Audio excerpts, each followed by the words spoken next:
Méditation du Père Amon, Saint jour de Pâques. Évangile selon saint Marc, chapitre 16, verset 1. En ce temps-là, Marie-Madeleine, Marie, mère de Jacques, et Salomé achetèrent des parfums pour venir embaumer le corps de Jésus. Et le premier jour de la semaine, étant parties de grand matin, elles arrivèrent au sépulcre au lever du soleil. Et elles disaient entre elles: Qui nous ôtera la pierre qui ferme l'entrée du sépulcre?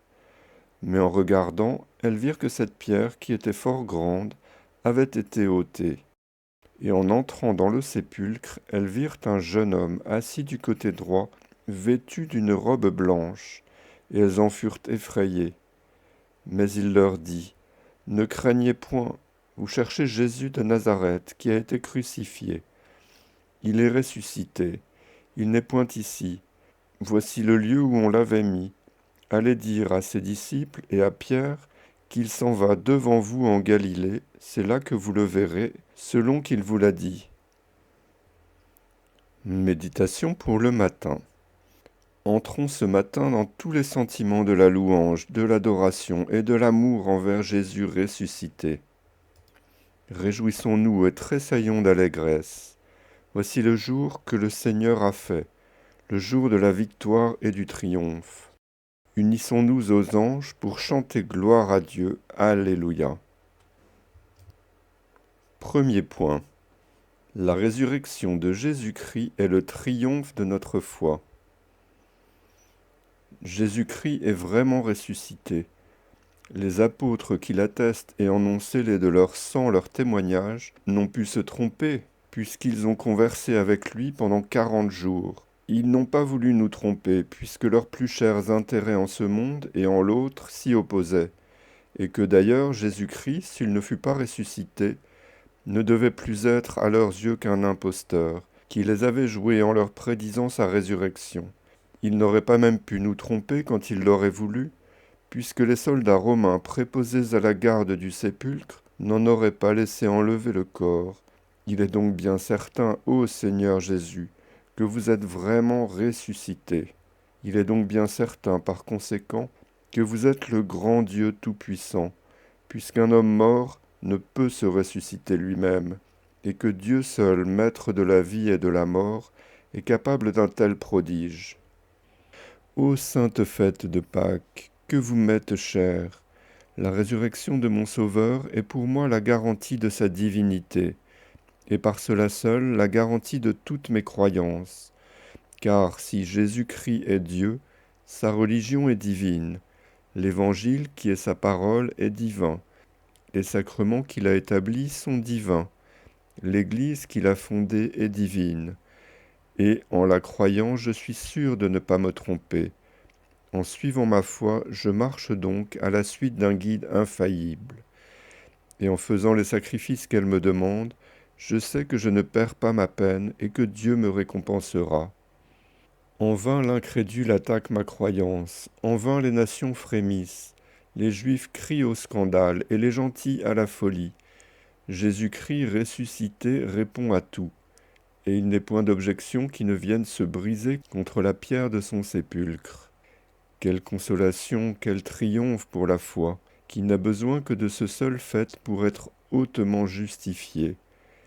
Qu'il est bien juste de la ranimer cette foi dans cette belle journée, de croire les choses de la religion comme si nous les voyions, et de nous montrer des hommes de foi dans la conduite, dans le langage, dans la prière et le lieu saint, partout et toujours.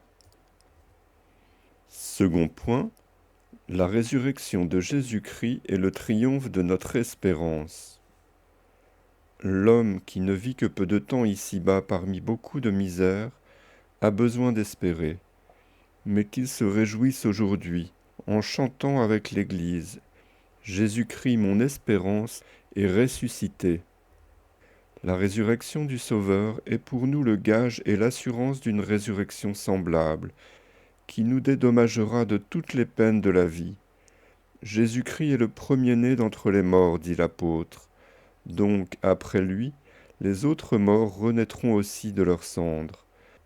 Nous faisons avec lui un tout parfait, un corps dont il est le chef, dit le même apôtre. Mais les membres doivent suivre la condition de leur chef.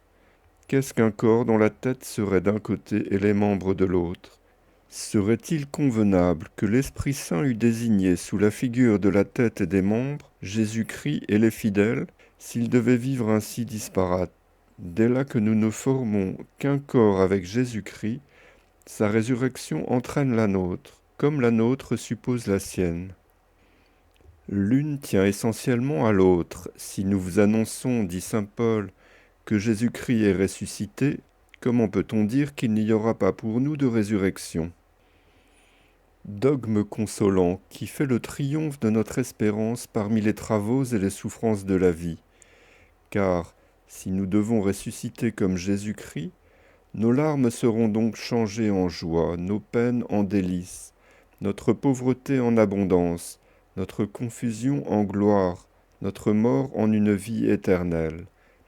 Je sais, disait Job, que mon Rédempteur est vivant, que je ressusciterai de terre au dernier jour, que je serai de nouveau revêtu de ma chair, et que je verrai mon Dieu dans mon propre corps. Je le verrai de mes yeux, et cette espérance que je conserve dans mon sein fait ma consolation. Le roi de l'univers, disait le second des Maccabées, nous ressuscitera à la vie éternelle. Je fais peu de cas de perdre mes membres, disait le troisième, parce que Dieu me les rendra un jour. Il nous est avantageux de mourir de la main des hommes, disait le quatrième, parce que nous espérons en Dieu qui nous ressuscitera. Que m'importe, disait sainte Monique, de mourir loin de mon pays. Dieu, à la fin des temps, saura bien me trouver pour me ressusciter. Enfin, tous les martyrs et tous les justes sont morts dans cet espoir, attendant une nouvelle terre et de nouveaux cieux, où les corps des saints seront glorieux, impassibles, immortels, brillants comme le soleil, agiles comme les esprits, où il n'y aura plus ni douleur ni larmes, où tout sera gloire et bonheur. Ô magnifique espérance, que nous nous saurons bon gré alors d'avoir souffert en patience, de nous être mortifiés et privés des vaines jouissances d'ici-bas. Résolution. Nous prendrons la résolution, premièrement, de louer, glorifier et bénir par de fréquentes aspirations Jésus-Christ ressuscité. Alléluia.